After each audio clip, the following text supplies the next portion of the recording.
Good morning, Autorado Automotive Technician po ulit. So, gandang araw po sa ating lahat ulit. Mayroon po pala tayo dito bagong i-repair from Daraga Albay. So, starter po siya ng Nissan Navara na D40. So, problema po kasi nito, ang sabi ni Sir, binaba na daw po itong starter na to, tapos nilinis. Gumana naman siya mga ilang days lang, tapos bumalik ulit yung problema, ayaw na naman mag-start. So kaya ang ginawa ni Sir, dinala na lang po dito sa akin tong starter na to para maayos at ma-overhaul ko na din. So bali ang gagawin kasi natin dito ngayon ay siguro magpalit tayo ng carbon brush, check up ng starter solenoid. Tapos yung ibang parts linisin, re-reglaze natin yung mga bearing, yung gears. Pero dito muna, gagawin ko ngayon ay check up ko muna yung starter kung gumagana nga ba siya or hindi. So nilagay ko na yung ground natin, yung positive.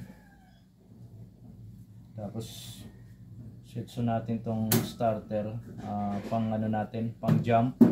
Tester ng starter nga pala. So bali booster charger po siya, tapos battery charger po yan talaga. Pwede ko po siyang gamitin para pang check ng starter. So, try natin kung gumagana nga ba talaga yung starter o hindi. So hindi niya kayang mag-crank dun sa low ampere. Ayan o. Ayaw niyang umikot sa low ampere. So ibig sabihin, kung yung battery mo ay nagre-range lang ng mga 12.2 to 12.4, so ang diesel po kasi kailangan malakas yung battery niya. Kasi ano yan tawag dito, yung compression ng diesel mataas ang hinihingi. So kailangan bago mo maparidondo yung isang makina ng diesel, kailangan magbibigay po yan ng mataas na redondo. Hindi kagaya ng gasoline engine, kaya nyo po magparidondo yung kahit 12.2 na battery na charge, kaya nyo po yung paridondo. Pero pag sa diesel, hindi po yan kakayanin. Kailangan ang diesel, nagre-range po yan ng 12.6 o 12.5 na fully charged na battery. So kagaya nito, kung nandun lang ako sa low amperes niya, hindi po yan kayang mag-crank. Ayan. So kaya ang gagawin natin, nandun sa booster charge. So kaya natin paandarin yan, pero kailangan bababaran mo siya ng high ampere charge. Ayan. Kahit naka ano siya, mahina pa rin yung mahina pa rin yung pag-ikot ng starter. So hindi po siya solid. So, ibig sabihin, pwedeng yung naging problema niya ay carbon brush, tapos itong solenoid. Ang mangyayari kasi dyan sa solenoid, kadalasan nagiging problema ng solenoid, yung contact lang. So, gaya nga ng sabi ko, pagdating sa starter, hindi naman totally po talaga nasisira ang starter. Kadalasan po dyan bumibigay sa solenoid itong contact post lang. So yung contact post na to, pwede po yan linisin. So medyo matrabaho lang ang paggagawa ng starter solenoid, kasi ano nyo po yan, itong round na po ito, kaya hatiin mo po yan para makuha lang yung contact post. Hindi kagaya ng carbon brush, madali lang yan, hinang lang yan. Pero pagdating dito sa starter solenoid, medyo matrabaho po ito. Kaya yung iba ginagawa dyan, pinapalitan na ng buong starter solenoid. So dito naman kasi sa akin, hindi ako agad-agad nagre-recommenda ng palit ng starter solenoid, kasi kaya ko naman pong i-repair po yan. So ganun po ang gagawin natin dito. Backlash, check up ng starter solenoid, ng armature, ng field winding. So bali check up na rin ng field winding yan, ng carbon brush. So ayun lang po, tapos linis. So bali ang gagawin natin dito ay starter overhaul na, para ma-refresh yung natin, yung mga gearings dun sa loob.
Grabe, dumikit na yung ano, carbon brush sa holder.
So, sabihin maganda yung ano niya, maganda yung filled coil, hindi siya grounded sa body, so, hindi pa yan sunog.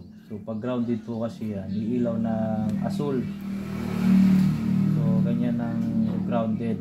So dito sa body, ibig sabihin sealed pa yung ano natin, yung filled coil, hindi pa siya sunog or hindi pa nakadikit sa body.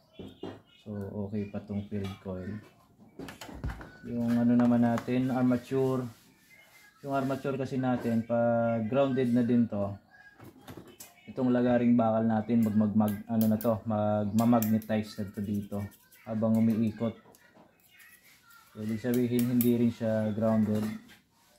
So kailangan lang i-regreasing, tapos yung carbon brush, palitan yung carbon brush kasi yung carbon brush sunog na at maiksi na rin yung carbon brush nya.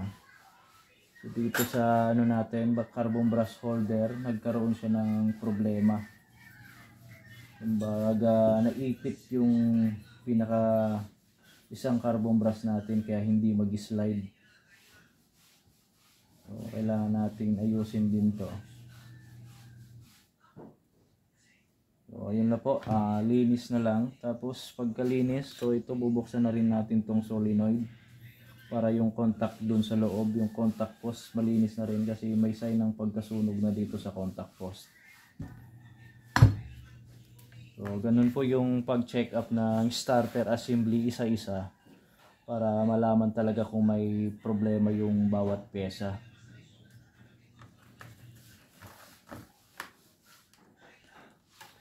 Linisin ko po muna yan, tapos pagkalinis, assemble ulit. Tapos iti-test natin doon sa machine, doon sa battery charger, sa booster niya.